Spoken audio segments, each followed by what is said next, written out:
La vertu de la bonté est la disposition intérieure à aimer, à être bienveillant et faire le bien aux autres, qui découle d'abord de la nature même de Dieu, de sa miséricorde et de sa compassion.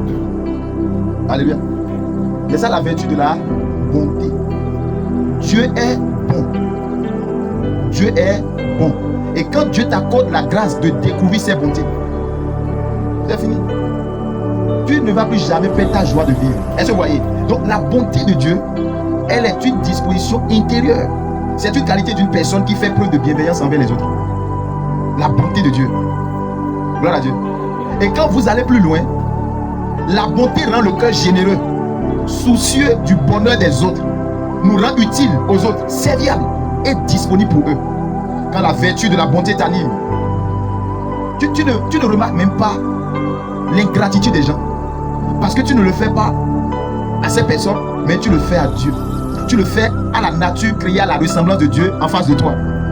Tu ne le fais pas à l'homme animal. Donc la vertu de la bonté de Dieu découle de notre homme spirituel.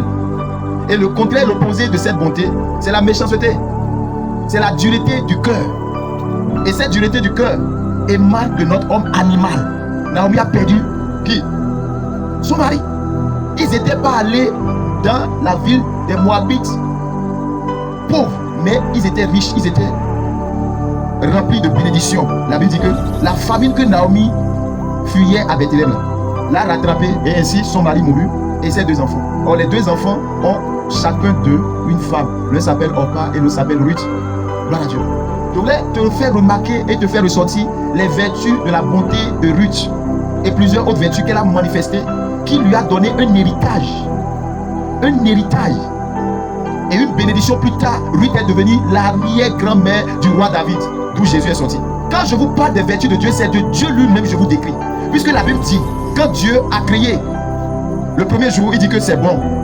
À chaque instant où Dieu fait quelque chose, il dit, cela est bon. Mais arrivé sur l'homme, Dieu dit, faisons l'homme à notre ressemblance et à notre image. La bonté de Dieu, c'est celle-là qui manifeste d'abord son amour. La bonté de Dieu est une expression de son amour, de sa fidélité et de son alliance avec les hommes. Et c'est grâce à la bonté de Dieu que nous avons vu tout ce qui a été créé. Voilà pourquoi dans le livre de Psaume 33, verset 5, il dit que la bonté de l'Éternel remplit toute la terre. Voilà pourquoi Dieu est bon envers les méchants et les bons. Il fait lever son soleil sur les méchants et les bons. Quand tu découvres la bonté de Dieu pour toi, tu ne perdras plus jamais ta joie. Jusqu'à ce que toi tu parviennes à la connaissance de la vérité, Dieu va demeurer bon. Dieu ne devient pas méchant. On ne peut pas changer cette nature. Nous sommes créés à son image et à sa ressemblance. D'où chacun de nous qui avons reçu Jésus comme son sauveur personnel, que tu sois pasteur, que tu sois prophète, que tu sois fidèle, que tu sois un peu de tout, nous tous nous devons manifester cette nature et cette vertu de Dieu. C'est l'un des fruits du Saint-Esprit. Alléluia. Mais remarquez ceci. J'ai compris que Orpa est la manifestation pure de l'homme animal qui se sépare de l'homme quand l'homme traverse les épreuves. Orpa n'a pas pu supporter parce que Naomi était venue dans la ville des Moab en étant riche, en étant prospère. Elle avait l'abondance. Mais quand la sécheresse est venue, Orpa, qui symbolise la chair, n'a pas pu supporter. Voilà pourquoi je vous dis que l'homme animal aussi fait du bien, mais il n'arrive pas à aller en profondeur. L'homme animal reste superficiel, hypocrite. Et Orpa révèle cette nature animale qui se sépare de quelqu'un qui n'a plus de bien matériel, qui ne peut plus lui donner quelque chose comme il lui donnait avant. Puisque Naomi a tout perdu et ses enfants. Orpa n'a pas pu dire que je vais t'accompagner. Au départ, elle avait dit oui, on va rester avec toi. Mais comme la maman a insisté, Naomi a insisté pas, elle dit non. Finalement, je vais partir. Je vais retourner vers mes dieux. Mais Ruth a été le contraire d'Orpa. Ruth est l'homme spirituel. Malgré que Ruth était moabite, elle a manifesté la nature divine. Elle a manifesté la bonté. Elle a manifesté la fidélité. Il dit, mais Naomi était bon envers moi. J'ai découvert la bonté de Naomi. Naomi ne m'a fait rien de mal. Mais je ne dois pas la laisser comme ça. Elle a compati. Puisque la bonté rend notre cœur généreux. Ruth a été généreuse. Soucieux du bonheur de Naomi. Il dit, si je pars maintenant, qui va rester avec Naomi? Elle est déjà vieille, donc je ne partirai pas. Quand tu as la vertu de la bonté, tu n'abandonnes pas quand il y a épreuve. On a trouvé la générosité de Ruth qui s'est souciée du bonheur de Naomi. Et il dit, Naomi, ne me presse pas de te laisser, de m'éloigner de toi. Non, non, non, non. À partir d'aujourd'hui là, où tu iras, j'irai. Où tu vas demeurer, je vais demeurer. Où tu mourras, je mourrai. Donc Dieu sera mon Dieu. Quelle fidélité. Quelle fidélité. La vraie nature ou la vertu de la bonté de Dieu n'abandonne pas quand il y a épreuve. Mais qu'est-ce que nous faisons aujourd'hui? Dès que quelqu'un qui était bon envers toi cesse d'être bon à cause des événements ou des épreuves, on se retire. On manifeste l'homme animal. Alléluia. Et c'est dangereux. Voilà pourquoi il y aura toujours les coups bas, les rancunes. Tu ne dois pas cesser d'être bon parce que ton mari traverse une épreuve donnée, parce qu'il est en chômage. Non. Ta bonté doit demeurer comme Dieu. Malgré que Adam et Ève ont péché, Dieu n'a pas cessé d'être bon envers eux. Dieu a manifesté sa bonté. Alléluia. En les couvrant de peau d'animaux. Nous sommes là pour bâtir la nature de Dieu que nous avons perdue avant. La vertu de la bonté est rare aujourd'hui. Dans nos églises, un peu partout. On n'est plus bon. On sent la bonté. Ça ne peut pas aller. Est-ce que tu te soucies du bonheur de ton mari, de ta femme? Est-ce que tu te soucies du bonheur de tes enfants spirituels, de ton dirigeant spirituel? Est-ce que tu te soucies du bonheur de ta nation où Dieu t'a implanté, établi? On ne pense à nous-mêmes. Est-ce que tu es bon ou méchant? C'est la méchanceté qui se réjouit des problèmes des autres. C'est pas méchanceté que tu peux te séparer de ton mari, de ton frère, de ton ami. Soyons bons. Parce que notre nature, c'est la bonté. C'est notre nature, la bonté. Nous devons être bons. Alléluia. Est-ce que tu es disposé intérieurement à toujours aimer, malgré ce qui va se passer? Qu'est-ce qui brise les amitiés, les relations aujourd'hui? Dès que quelqu'un contribue à ton évolution, et dès que toi tu vois ce que tu veux, tu sais d'être bon envers la personne, d'être reconnaissant envers la personne. Laisse-moi te dire, femme, si tu découvres la bonté de ton mari aux côtés de toi, il n'y aura jamais de problème. De la même manière, si l'homme aussi découvre la bonté de sa femme à côté de lui, oh, il n'y aura jamais de problème dans le foyer. Jamais. Est-ce que tu as pu découvrir la bonté, la vertu de la bonté de ton frère, de ton ami, de ton partenaire, de ton père spirituel, de tes enfants spirituels, de ton enfant biologique à tes côtés? Lorsque tu fermes tes yeux à la bonté de tes frères, tu ne peux que être ingrat. Soyez bons les uns envers les autres. Soyons bons. C'est notre nature. Il a donné l'ordre d'être bon. C'est un choix. J'ai fait le choix de ressembler à mon Dieu. Celui qui découvre la bonté de Dieu pour lui ne se plaint plus, ne murmure plus. Et il sait que tout ce que Dieu fait est bon. C'est pourquoi Dieu fait tout ce bon en son temps. Que la charité soit sans hypocrisie. Ayez le mal en horreur. Attachez-vous fortement au bien. On doit s'attacher au bien. Mais cette nouvelle génération n'est pas attachée au bien. Cette nouvelle génération est attachée à l'hypocrisie, à la rancune, à la vengeance, à la médisance, à la moquerie. Nous ne sommes pas attachés à la bonté de Dieu, aux vertus de Dieu. Voilà pourquoi nous sommes dénigrés. Alléluia. Dieu est bon. Et regarde ta vie, regarde ma vie. Notre ignorance. Le fait qu'on désobéit à Dieu. Dieu ne nous a jamais privés de respirer normalement. C'est la bonté de Dieu. Tous les jours nous mangeons. C'est la bonté de Dieu. Malgré qu'on n'accomplit pas notre mission sur la terre, Dieu n'a jamais cessé d'être bon. Il est tellement rempli de confiance. Et il espère qu'un jour nous allons embrasser notre destinée prophétique.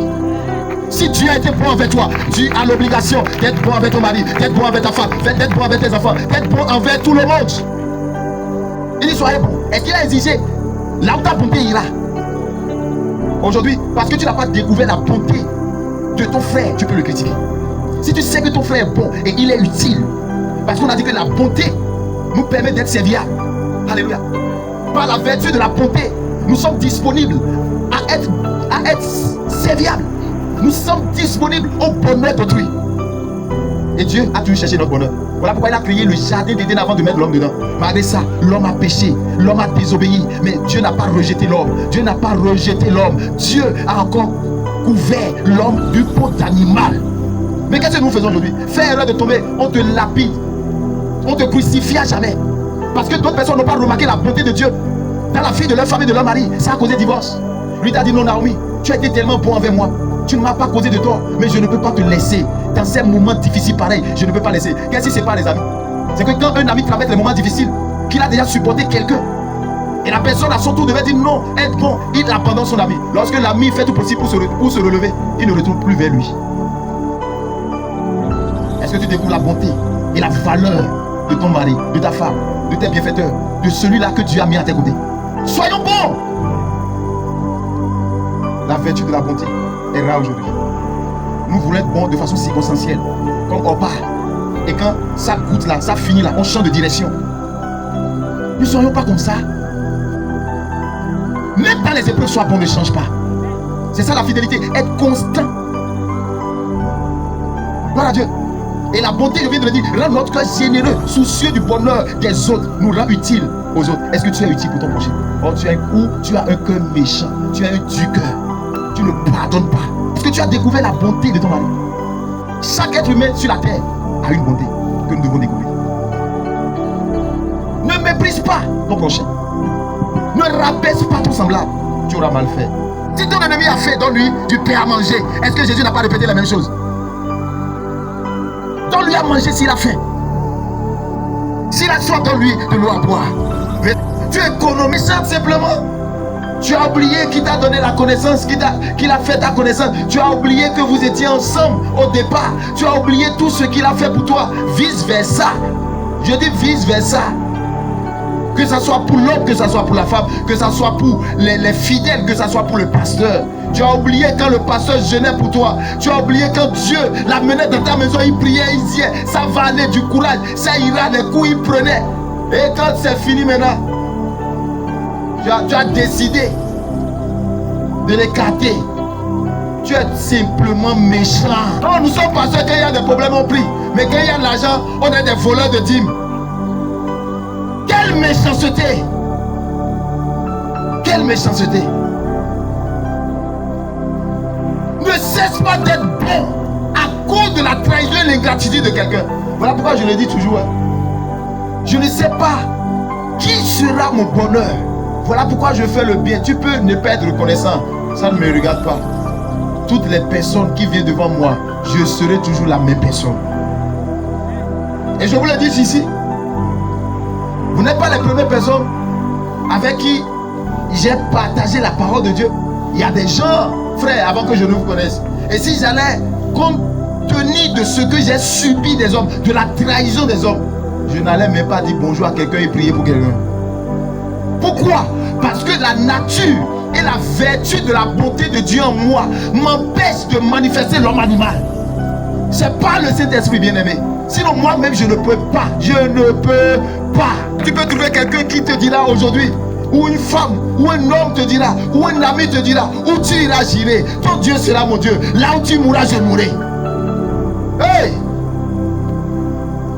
Jésus est mort pour nous, advienne que pourra. Il suffit seulement, si je commence pas à marcher ici, on ne voit plus voiture, c'est fini. La bonté des hommes cesse en même temps. C'est ça la manifestation de l'homme animal. L'homme animal guette là où c'est bon. Et quand ça finit d'être bon là, il change de position. Et il commence pas à critiquer là où il a quitté. Ne sois pas méchant. C'est pas ta nature, la méchanceté. Tu as oublié quand ta belle-mère était avec toi. Elle t'accompagnait tout le temps à l'hôpital. Maintenant tu veux monter son enfant contre. Ah! Jésus, fais du bien à tout moment. Sois bon. Parce que c'est ta nature. Combien d'entre nous avons raté notre bénédiction parce qu'on a cru que la manière dont telle personne m'a trahi, c'est la même chose que l'autre est en train d'amener et on a perdu notre grâce. Voilà pourquoi Dieu dit, quand tu es blessé, va devant la croix, prie, enlève les flèches, demande l'aide au Saint-Esprit de te réanimer. Alléluia. C'est pourquoi il pouvait dire dans le livre de Lamentation chapitre 3, le verset 22, les bontés de l'Éternel ne sont pas épuisées. Ses compassions ne sont pas à leur terme. Elles se renouvellent chaque matin. Oh, que ta fidélité est grande. Que ta fidélité est grande. Si la bonté de l'Éternel se renouvelle chaque jour, ça veut dire que Dieu ne tient pas compte de nos faiblesses. Dieu ne tient pas compte de nos erreurs. Dieu ne tient pas compte de notre mépris. Dieu renouvelle toujours sa bonté sur nous. Voilà pourquoi le soleil peut se lever chaque matin. Voilà pourquoi la lune peut venir chaque mois. Voilà pourquoi nous pouvons trouver de l'eau. La pluie va venir en sa saison. La sécheresse va venir en sa saison. À cause de la bonté de l'Éternel. C'est d'être tu meurs. Lorsque tu sais de manifester les vertus de Dieu, frère, chers excellences, tu deviens un homme mort quoique vivant. Et aujourd'hui, combien d'entre nous sommes morts aujourd'hui? Parce que nous avons cessé d'être bons. Nous avons cessé d'être bons à cause de la l'amertume, à cause de la colère, à cause de la trahison. C'est l'objectif du diable pour nous, ça. Parce que tu as trahi, tu as cessé d'être bon alors que tu as reçu le don de la libéralité. Tu as cessé d'être libéral à cause de l'homme. Tu as cessé d'être fidèle parce que quelqu'un t'a trahi. Pourquoi? Pourquoi? Tous les jours, on se plaint. Tous les jours, telle personne m'a fait ci. Oh, sois bon. Car ta récompense, l'Éternel te le donnera. L'Éternel est juste et fidèle. Il te récompensera. S'il renouvelle sa bonté tous les jours, Toi aussi, tu dois renouveler ton amour tous les jours. Voilà pourquoi il veut que nous prions sans cesse. Il veut que nous demeurions. Il a dit dans Jean chapitre 15, vous ne pouvez rien sans moi. Vous allez porter du fruit si vous demeurez attachés à moi. Le jour où vous vous détachez de moi, vous êtes mort. Voilà pourquoi on ne peut pas enlever l'arbre de son environnement. L'arbre va mourir. Voilà pourquoi on ne peut pas enlever le poisson de son environnement qui est l'eau. Le poisson mourra. Et toi, ton environnement est à l'intérieur de toi. C'est un Dieu. Pourquoi? Parce que c'est à partir de l'intérieur de Dieu que tu as été créé. Il dit faisons l'homme à notre image. Donc tu as pensé de l'intérieur et tu t'es manifesté à l'extérieur. Voilà pourquoi la pure religion, c'est l'intérieur de l'extérieur. Proverbe chapitre 19, le verset 22. Il dit ce qui fait le sabre d'un homme, c'est sa bonté. Les hommes, soyez bons. Aucune femme ne peut résister à la bonté d'un homme. Au lieu d'aller chercher les fétiches pour attacher ta femme là, sois bon. C'est d'être cruel, avare, sois bon. Alléluia. Ce qui fait la bonté d'un homme, c'est sa bonté. Et mieux vaut un pauvre menteur. Je préfère rester avec un pauvre menteur. Un menteur, c'est celui qui refuse de reconnaître son état. Ah, Jésus, tu refuses de reconnaître ton état animal, tu es un menteur, selon Dieu. Est-ce que tu sais que tu es bon? C'est à cause de votre bonté que Jésus est. Tu veux cesser d'être bon parce que ton mari, de 10 000 est descendu jusqu'à 1000 francs. Tes yeux étaient où quand ça descendait? Hein? Pourquoi tu intercèdes? Tu étais où pendant que ça descendait? Voilà pourquoi je dis à toutes les femmes, ne venez pas me dire le contraire. Parce que si vous ne les aimez pas, vous ne suivez pas ensemble. L'épreuve qui est venue vers vous là, c'est pour que vous vous releviez. Voilà pourquoi je dis, si tu viens vers moi là, on cherche la solution par rapport au mari, mais tu dois supporter. Oh bon, j'ai promis un comme je ne veux plus faire. Tu n'es pas bon. Manifestons cette bonté. Et vous allez voir, nos congrégations, nos églises, nos modèles de prière seront remplis de la puissance du royaume des cieux. Là où il y a la manifestation de la vertu, de la bonté, le règne de Dieu s'installe. Et quand le règne de Dieu vient, il commence par satisfaire le besoin de ses citoyens. Il dit, tel citoyen, tu as besoin de quoi? Il te le donne. Si c'est la guérison, il te le donne. Si c'est le visa, il te donne. Si c'est le mariage, il te donne. Si c'est les enfants, il te donne. Si c'est l'élevation, il te donne. Si c'est des terres, il te donne. Si c'est les voyages, il te donne. Et il manifeste sa bonté. Opa est la figure emblématique de l'homme animal qui fuit son prochain quand il traverse les difficultés. Opa a oublié que Naomi était dans l'abondance. Naomi l'a soutenu quand son mari est mort. Il dit, moi je pars, j'irai me chercher ailleurs. Mais Ruth, la manifestation de la vertu, la manifestation de l'homme spirituel, a dit non, où tu iras gérer? Est-ce que tu peux dire cela de Jésus aujourd'hui? Où Jésus ira gérer? Voilà pourquoi il dit, celui qui me sert doit me suivre. Et là où mon serviteur est, là où je suis, là mon serviteur sera. Et mon Père va l'honorer.